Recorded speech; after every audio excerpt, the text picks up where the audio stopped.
किस्मत में लिखी हर मुश्किल टल जाती है।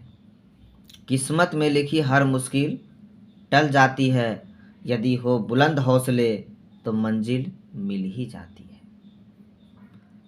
सर उठाकर यदि आसमान को देखोगे, सर उठाकर यदि आसमान को देखोगे बार बार, तो गगन को छूने की प्रेरणा मिल ही जाएगी।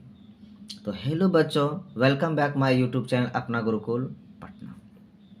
हाँ तो बच्चों, पिछले वीडियो में मैंने पास्ट इंडेफिनिट और पास्ट कंटिन्यूअस टेंस को पढ़ा था, और आज मैं इस वीडियो में आप लोगों को पास्ट परफेक्ट टेंस के कॉन्सेप्ट और हॉट ट्रिक्स को बताने जा रहा हूँ।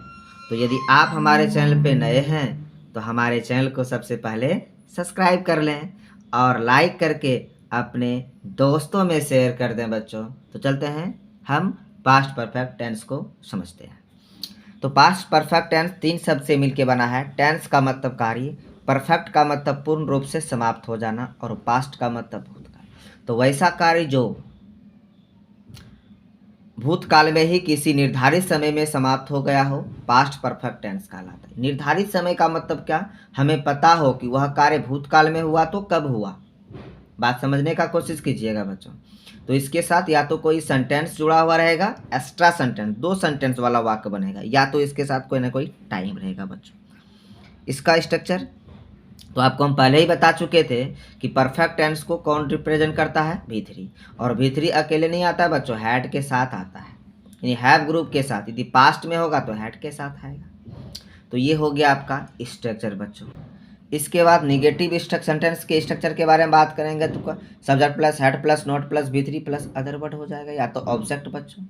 यस या नो इंटरोगेटिव सेंटेंस किसको कहते हैं, यदि कोई सेंटेंस आपसे क्वेश्चन कर रहा है और उसका आंसर यदि यस या नो में दिया जा सके तो उसको हम यस या नो इंटरोगेटिव सेंटेंस कहते हैं बच्चों। जैसे क्या आप यह काम कर चुके थे, यदि नहीं कर चुके थे तो नहीं बोलना है, यदि हाँ कर चुके थे तो यस। तो कहने का मतलब यदि कोई ना कोई सेंटेंस आपसे क्वेश्चंस कर रहा है और उसका जवाब आप यदि यस या नो में दे पा रहे हैं तो उसको क्या कहिएगा, यस नो इंटरोगेटिव सेंटेंस। तो इसका structure head plus subject plus V3 plus other word.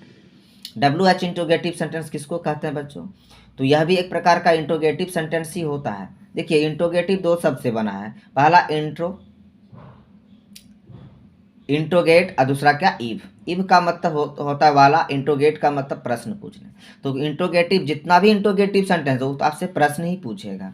तो प्रश्न पूछने वाला जितना भी वाक्य होगा वो इंट्रोगेटिव सेंटेंस कहलाएगा। बट WH किसको कहेंगे, कि यदि कोई वाक्य क्वेश्चन आपसे पूछ रहा है और उसका जवाब यदि क्या एक वाक्य में दीजिएगा, यस या नो में नहीं दे करके एक वाक्य में दिया जाए, उसको WH इंट्रोगेटिव सेंटेंस कहते हैं। जैसे आप क्या खा चुके थे, क्या यस बोलिएगा, आपका आंसर सेटिस्फाइड नहीं होगा, आपको बोलना पड़ेगा मैं चावल सब्जी खा चुका था, ये सब आपको बोलना। तो सबसे बड़ा बात है, इसको डिफिनिट करने के लिए यह कभी भी अकेले नहीं आएगा, यह हमेशा 2 सेंटेंस के साथ आएगा, या तो उसके साथ कोई ना कोई टाइम ऐड होगा। जैसे बच्चों आपको यदि कहीं लिखा हुआ दिख जाए वह खा चुका था, तो सबसे पहले क्वेश्चन करना है आपसे कि कब खा चुका था। यदि नहीं आपको इसका आंसर मिले तो समझ लीजिए निश्चितता का बोध नहीं हो रहा है, और जब निश्चितता का बोध नहीं हो रहा है तो ये परफेक्ट कैसे होगा, तो ये इंडिफिनिट हो जाएगा। और इसलिए जो है कि क्या, इसको इंडिफिनिट में बनाना हो। तो यदि कहीं लिखा हुआ वह खा चुका था, ये सेंटेंस आपको मिल जाए और आप बना लीजिएगा वह चुका था है तो ही हैड गॉन बना लेते हैं, वह जा चुका था ही हैड गॉन बना लेते हैं, तो ये क्या होगा, आपका आंसर गलत हो जाएगा। होना क्या चाहिए बच्चों, ही वेंट। क्यों, क्योंकि इसमें निश्चितता का बोध नहीं हो रहा। बट यदि आपके पास ऐसा वाक्य हो कि रोहिणी के आने के पहले वह जा चुकी थी, तो क्या होगा, इससे निश्चितता का बोध हो रहा है, क्योंकि वह कब जा चुकी थी, तो रोहिणी के आने के पहले। तो ये क्या है, एक प्रकार का पास्ट परफेक्ट है बच्चों। अब हम रूल्स को पढ़ेंगे बच्चों। रूल्स क्या कहता है, यदि भूतकाल में 2 कार्य घटित हो और एक पहले और एक क्या उसके बाद में, एक पहले घटित हो और एक क्या हो बाद में, समझिएगा बच्चों। तो एक होगा प्री एक्शन, एक क्या होगा पोस्ट एक्शन। तो प्री एक्शन जो होगा तो प्री एक्शन को, जो कहने का मतलब दोनों में जो पहले घटित होगा उसको हम लोग पास्ट परफेक्ट टेंस में रखेंगे बच्चों, और जो बाद में घटित होगा उसको क्या, पास्ट इंडिफिनिट में रखेंगे। तो subject plus head plus V3 plus क्या, ऑब्जेक्ट, जो पहले होगा घटित होगा, और जो बाद में घटित होगा उसको क्या, पास्ट इनमें, और दोनों वाक्यों को बिफोर या आफ्टर से जोड़ा जाएगा बच्चों। यदि इसको ऐसे कीजिएगा, पोस्ट को पहले लिखिएगा तो subject plus V2 plus other word लिखना पड़ेगा, और प्री को बाद में, सब्जेक्ट प्लस हेड प्लस क्या भीतर। ये तो स्ट्रक्चर आपका तैयार हुआ, और बिफोर का मतलब के पहले होगा और आफ्टर का मतलब के बाद। चलते हैं बच्चों, यदि दोनों सेंटेंस को बिफोर ऐड करेगा तो बिफोर के पहले वाला पास्ट परफेक्ट होगा और बिफोर के बाद वाला क्या होगा, पास्ट इंडिफिनिट में। बोलिए कैसे, क्योंकि यदि हम बोलेंगे बिफोर यू तो तुमसे पहले, तो कहने का मतलब बिफोर के पहले, बिफोर यू का मतलब हुआ, यदि हम बोलेंगे आई बिफोर यू तो इसका मतलब क्या, मैं तुमसे पहले, तो कहने का मतलब बिफोर के पहले जो भी रहेगा वह पहले कार्य करेगा, जब पहले कार्य करेगा इसको पास्ट परफेक्ट में रखेंगे, ये बाद में कार्य करेगा। यदि हम बोलेंगे आई आफ्टर यू तो इसका मतलब आफ्टर यदि हो जाए तो इसके पहले वाला सेंटेंस से बाद में कार्य होगा, जब बाद में कार्य होगा तो इसको पास्ट इंडिफिनिट में रखेंगे और उसके बाद पास्ट परफेक्ट में रहेगा, क्योंकि कॉन्सेप्ट के अनुसार भूतकाल में जो कार्य घटित हो और एक पहले, जो पहले होगा उसे पास्ट परफेक्ट में, जो बाद में होगा पास्ट इंडिफिनिट में, और दोनों को बिफोर या आफ्टर से जोड़ा जाएगा। जैसे दे, मेरे आने के पहले वह जा चुका था, तो सबसे पहले जाने का कार्य हुआ तो इसलिए ही हैड गॉन, और के पहले का बिफोर आई केम हो जाएगा बच्चों। रोगी के मरने के बाद डॉक्टर पहुंचा तो क्या होगा, द पेशेंट, तो पहले कौन पहुंचा, रोगी पहले मर चुका था, the patient had died after the doctor reached. इस पर तो आधारित क्वेश्चन हो सकता है बच्चों, आफ्टर के पहले वाला पूछ सकता है या तो आफ्टर के बाद वाला पूछ सकता है, देखते हैं। तो the doctor reached after the patient dash, तो समझिएगा एक बार पास्ट का यूज हुआ है, पास्ट इंडेफिनिट, तो दूसरा बार पास्ट परफेक्ट का ही होगा, तो इसलिए आपका सी आंसर हो जाएगा। ऐसे क्वेश्चन पूछ सकता है आपके एग्जाम में। उसका दूसरा, the train dash before I reach the station, समझना है एक बार जो है कि पास्ट इंडेफिनिट का हो गया यूज तो पास्ट परफेक्ट का ही होगा, तो हैड रीच्ड होगा।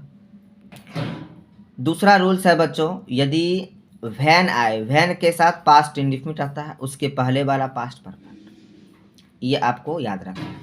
तो देखिए क्वेश्चंस कैसे बनता है इस पे, तो you had gone far away, तुम जो है कि क्या बहुत दूर जा चुका था, वैन आई डैश टू से, जब मैं तुम्हें कुछ कहना चाहा तो तुम बहुत दूर जा चुका था, इसका मतलब वैन के पहले पास्ट परफेक्ट का यूज हो गया, इसके बाद क्या होगा बच्चों, पास्ट इंडेफिनिट, तो आई के साथ बाद क्या होगा, वांटेड हो जाएगा आपका। चलते हैं बच्चों नेक्स्ट टेंस को पढ़ेंगे, इसमें दो दो टेंस करके पढ़ लेते हैं बच्चों, क्योंकि वीडियो लंबा हो जाता है।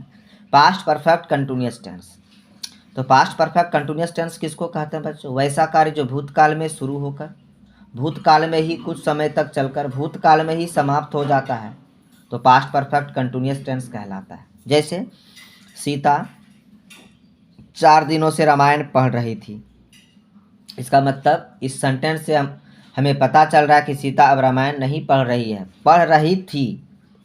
तो यह है ना बच्चों कि पास्ट में जो भी एक्शन होगा पास्ट से रिलेटेड पास्ट में ही समाप्त होगा, पास्ट में ही शुरू होकर पास्ट में ही समाप्त हो जाएगा, समझ रहे हैं ना। और इसका रिकॉग्नाइज क्या होगा, किसी भी वाक्य के क्रिया के अंत में रहा था, रही थी, रहे थे, और इससे टाइम जुड़ा हुआ रहेगा बच्चों, और इसका स्ट्रक्चर हो जाएगा subject plus had plus been plus V4 plus object plus four या सिंस प्लस टाइम। तो बच्चों सिंस का जो यूज करेंगे, it is use before point of time, तो सिंस का यूज जो है कि पॉइंट ऑफ टाइम के पहले किया जाता है बच्चों। फॉर का use it is used before period of time, तो आपसे क्वेश्चंस पूछ सकता है इस तरह का, देख लीजिए। I had reading the Ramayana dash 2015, तो 2015 क्या है, एक पॉइंट ऑफ टाइम है बच्चों, इसलिए इसके पहले क्या सिंस लगा। उसका ऐसा भी क्वेश्चन हो सकता है बच्चों, he had teaching English dash before the 3 months, वह जो है कि क्या 3 महीनों से अंग्रेजी पढ़ा रहा था, तो 3 मंथ्स क्या है बच्चों, आपका पीरियड ऑफ टाइम है, इसलिए इसके साथ क्या लगेगा, 4 लगेगा।